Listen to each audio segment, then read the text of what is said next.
Padamihin lang natin yung views.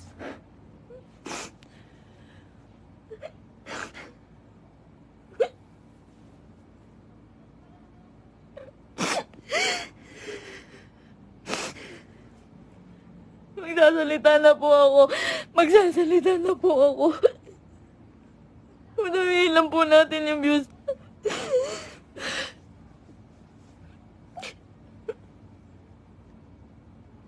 Magsasalita na po ako. Pipilitin ko pong isa-isahin.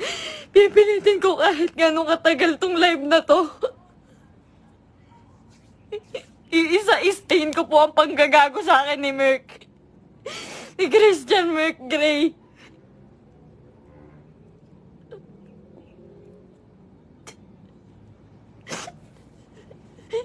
Ginago po ako ng taong yon. Ginamit po ako ni Christian Merc Gray.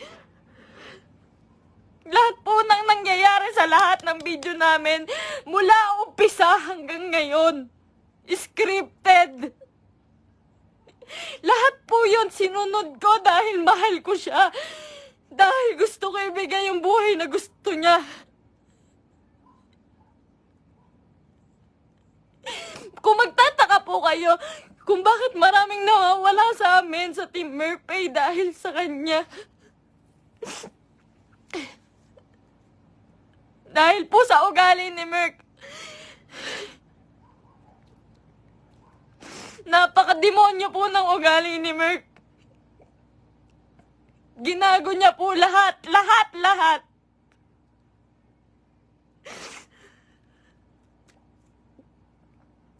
Ito po. Ito na. Umpisa mo na po. Alam niyo po, nag-umpisa kami sa... Nung galing po siya sa Brusco. Galing po si Merc sa Brusco. Hindi po ako yung dahilan ba't siya nawala doon. Ayaw niya pong mabawasan yung perang kikitain niya dahil po alam niyang malaki. Siya po ang pinakamalaking may kita sa Brusco. Siya po ang may pinakamalaking kita. Yung ibabawas na 5% doon, sa pera ni Merc siguro mababawas doon 16,000.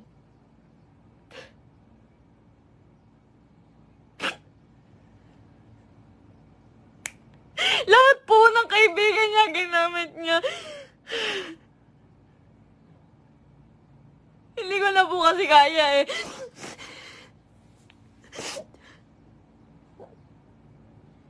Sobra po yung ginawa ni Merc. Sobra. Hindi ko na po kaya. Pasensya na po kayo.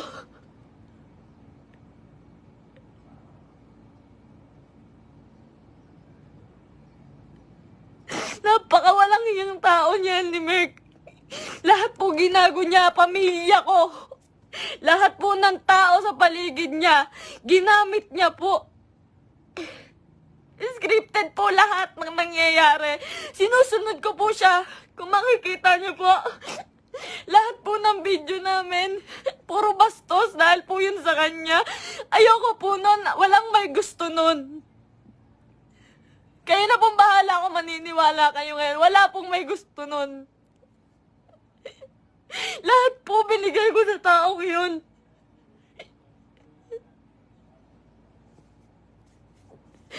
Lahat po ng panggagamit sa katawan ko, lahat po ng pagpapakita ng kung ano sa katawan ko, siya po ang may gusto nun. Nagagalit po siya pag aayaw ako. Ang sasabihin niya, para sa atin to. Para sa atin to. Pero hindi ko naramdaman dahil po, napakalaki po ng kinikita ni Merc. Wala po siyang binibigay sa akin. Kung sasabihin niyo po na pera lang ang habol ko sa kanya. Kung makikita niyo po yung bahay namin, hindi niya po napagawa yun. Hindi niya po pinagawa yung bahay namin. Uunahin niya pa po yung iba. Sa laki ng kinikita ni Merc, sa milyon ang kinikita niya sa isang buwan. 5,000 lang po ang binibigay sa akin yan, pati kay mama. Sa magulang ko po, 5,000 lang po, isusumbat niya pa. Mumurahin niya yung magulang ko.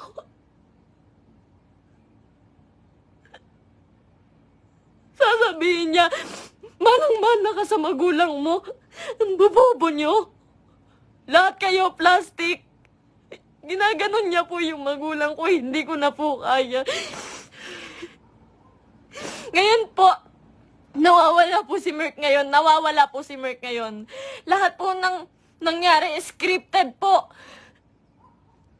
Scripted. Tinatago po ako ni Merk. Tinatago niya po ako. Tinatago niya po ako. Hindi niya po ako pinapalabas. Ayoko na po. Ayoko na talaga. Ayoko na po talaga. Ayoko na po. Ang ginagawa niya lang po. Nandito po ako ngayon kasi nawawala po si Merk. 6 na araw na po siyang nawawala. Kasama niya po yung babae niya. Yun dun po sa... Si Pam doon sa video na bago makaganda.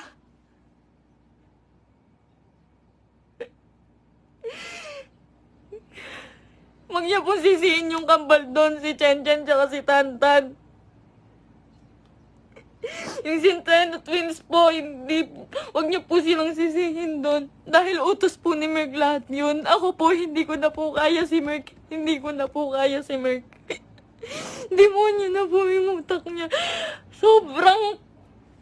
Sobrang mukhang pera. Sobrang mukhang pera ni Merk. Lahat ng tao ginagago niya.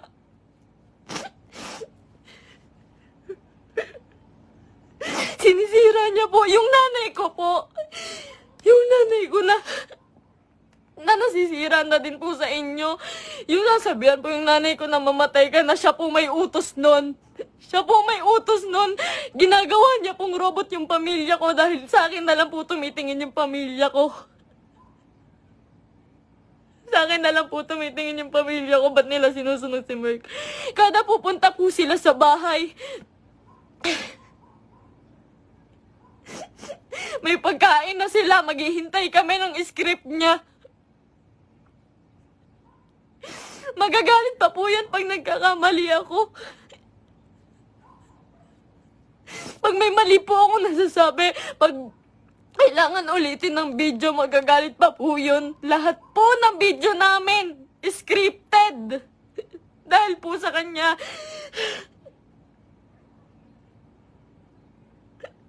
Sobrang abusado. May babae po si Merk ngayon. Yung babae niya, yung Pam po.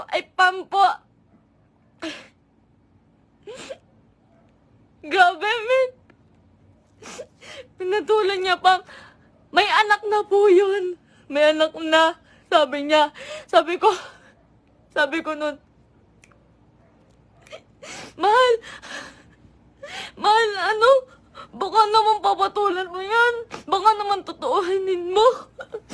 Ang sabi niya nun, hindi.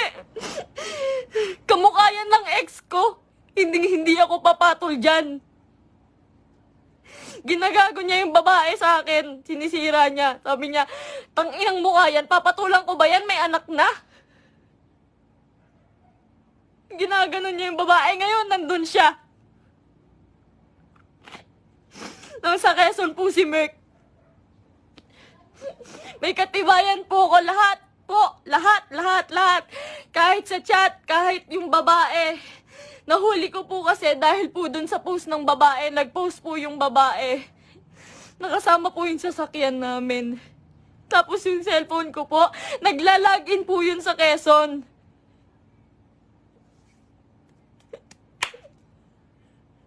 Lahat po ginawa ko kay Merk. Pasensya na po kayo. Ako po mismo humihingi ng pasensya dahil po kinonsinti ko siya. Mahal ko lang po talaga. Ngayon lang ako natauhan. Sobrang dami kong kaibigang nilayuan. Pamilya dahil ayaw nila ng video namin ni Merk.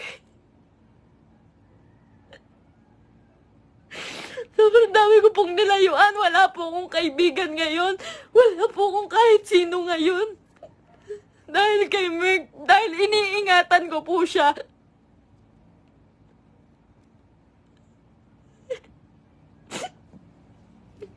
Kaya totoo po yung sinasabi niya, scripted lahat sa amin. Scripted lahat ng buhay na binigay sa akin ni Merk. Lahat po ng pera niya sa kanya lang po. Sa laki po ng pera niya, nagkakautang pa po siya. Sobrang sama, sobrang samang tao. Ultimo shampoo namin, sabon namin, ako pa bumibili. Grabe po, pambabastos sa akin ni Merk. Hindi niya po ako nirespeto.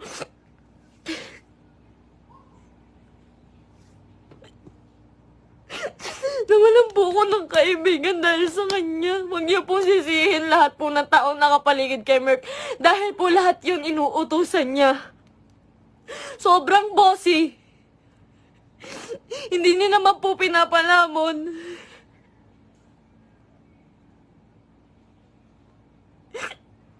Hindi ko po expect na darating po talaga to. So,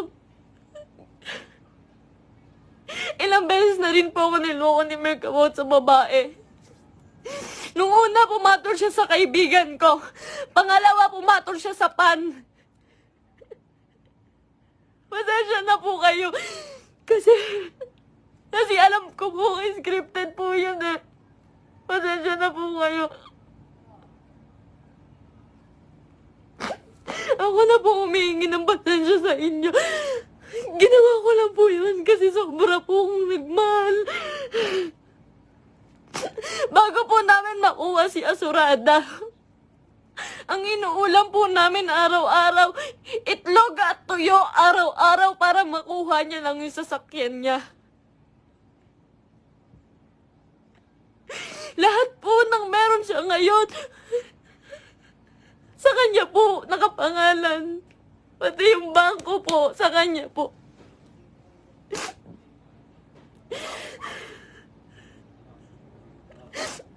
Paghihingi po ako sa kanya, hindi po yun magbibigay. Ultimo sarili kong damit, ako pa bumibili. Sa isang buwan po, 5,000 lang ang binibigay niya sa pamilya ko. Tapos susumbatan niya pa. Lahat daw binigay niya sa akin. Yung singseng, sabi niya, 170K daw po yun. Malaman-laman ko, 30,000. Yung tatay ko, binastos niya. Binastos niya yung tatay ko. Hindi po siya nagpaalam sa tatay ko na magpo-propose siya. Nung time na yun po, hindi po maganda yung nangyari. Yung proposal po. Hindi po ako naniniwala sa proposal na yun dahil po alam ko na hindi totoo, na para lang yun sa video. Lahat po kay Merk hindi totoo.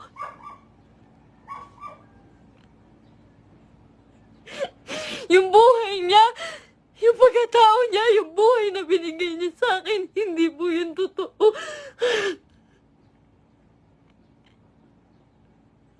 Lahat po ng kaibigan niya na malalapit sa kanya, ginago niya po lahat yun.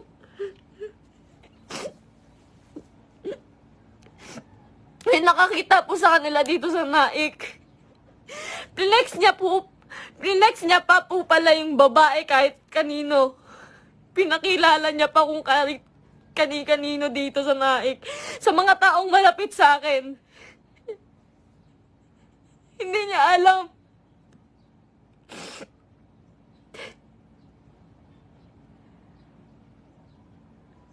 Grabe po yung ginawa sa akin. 3 years. 3 years po akong nagtiyaga. Isang buwan po akong nakakulong. Isang buwan po akong nakakulong sa kwarto.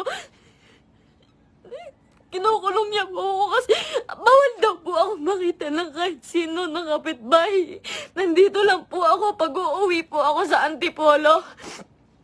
Madaling araw niya po ako iuuwi doon para walang makakita sa akin.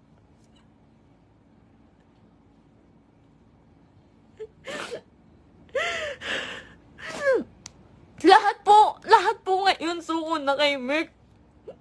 Nung isang araw po nasa ospital ako kasi nagtake po ako ng anxiety. Sobrang depressed na po. Sobrang depressed na po. Hindi niya alam yun. Hindi niya alam na naghahanap ako sa kanya. Kahit saan naghahanap po ako. Naghahanap ko siya eh. Kasi mahal ko po siya eh.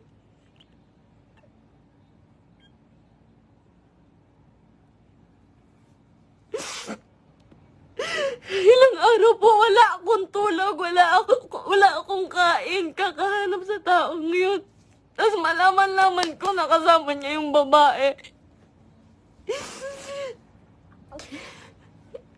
Huwag niyo pong sisisihin yung mga tao sa paligid niya dahil siya po ang naggawa nitong gulong to. Huwag niyo sisisihin si Kuya Mark, yung Centennial Twins. Kahit sino. Siya po ang gumawa nito. Sobrang boss po ni Merk. Sobrang pa-boss po. Sa lahat po ng video, kung makikita niyo po, lantad na lantad yung suso ko para lang mapanood ng mga tao.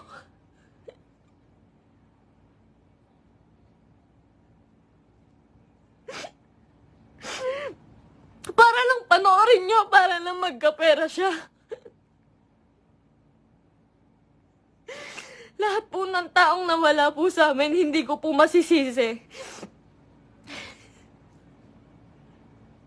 Eternals TV, Brusco, Arnold, Tatay Onin.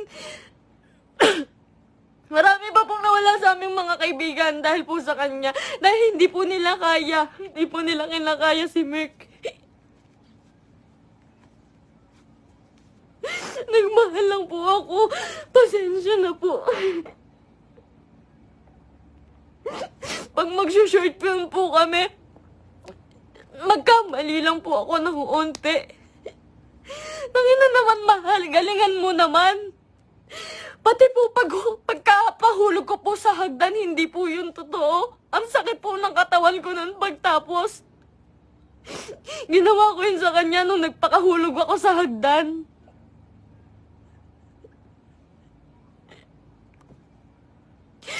May mga pasa po ko lagi pag may nangyayaring hindi magandang prank. Lagi po ako nagkakasugat, nagkakapasa dahil po sa ginagawa namin. Hindi po ako nanghingi ng kahit piso kay Merk. Hindi po ako nanghingi ng kahit piso kay Merk. Hindi po. Lahat po ng account siya po may hawak. Kinukontrol niya po lahat. Hindi niya po mapagawa yung bahay ko. Sabi niya po sa CR namin, mahal, hindi ako magsi-CR dyan. Hindi po siya nag-CR sa CR namin sa bahay.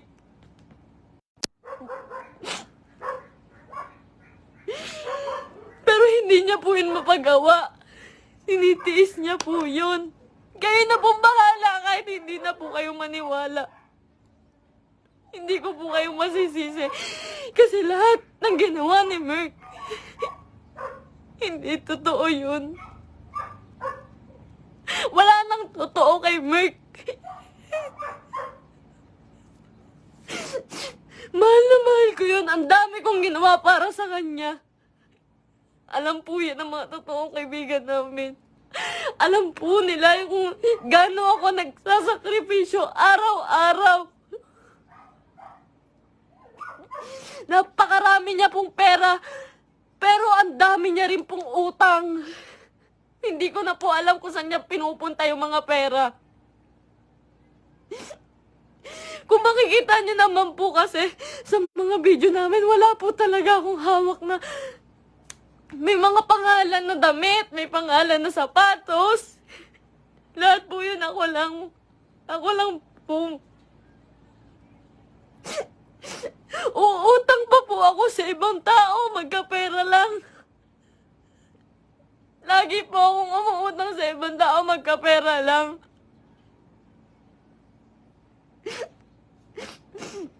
Ayun po, hindi ko na po kaya. Hindi ko na rin po talaga kinaya. Wala pa po akong tulog kain. Sa ospital pa po ako. Hindi po ako nagmamakaawa sa inyo. Wag po kayong maaawa sa akin. Gusto ko lang naman po sabihin sa inyo yung totoo. Kasi ayoko na pong may mga taong masaktan. Ayoko na pong... Hindi ko po kasi talaga kaya yung mga bash. Hindi ko po yun kaya. Nag-aaral po ako noon. Pinatigil niya po ako sa pag-aaral para lang po sa video. Yung pangarap niya po yung sinunod namin eh. Yung pangarap niya, tinabi ko na po yung pangarap ko. Grabe yung sakripisyo ng pamilya ko. Grabe. Sasabihin niya, yung nanay mo, plastic. Yung nanay mo, sa Cebu po. Sa Cebu, hindi siya nahiya. Hindi po siya nagbigay ng kahit ano, ng kahit piso lang doon sa tiniran namin. Iniwan niya po ako doon para lang po sa babae. Sabi niya po may sponsor. Iniwan niya po ako sa Cebu. Magkasama po kami doon isang araw po. Ang usapan po, 1 linggo po kami doon. Kasi po pupunta na po kaming Canada. Mas malaki po kasi yung kita sa Canada. Kaya po kami pupunta ng Canada, pero hindi ko na po kaya.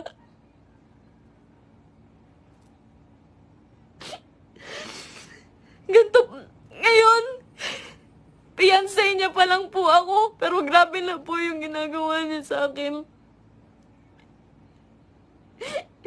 Sobrang mukhang pera ni Merk.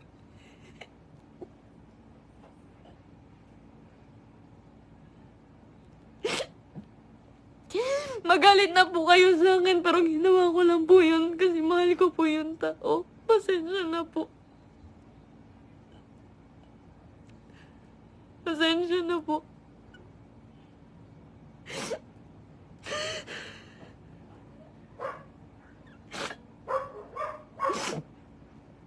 Ngayon po, wala pa rin po si Merk. 6 na araw na po siyang nawawala. Pinabayaan niya po ako mag-isa nang walang pera. Wala po akong hawak na pera. Pinabayaan niya po ako. Iniwan niya po ako. Ang dami ko na pong utang ngayon kasi po wala akong hawak na pera. Tapos hahanapin ko siya.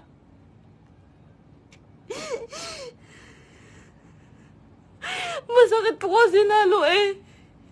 Fiancé na po kasi ako eh.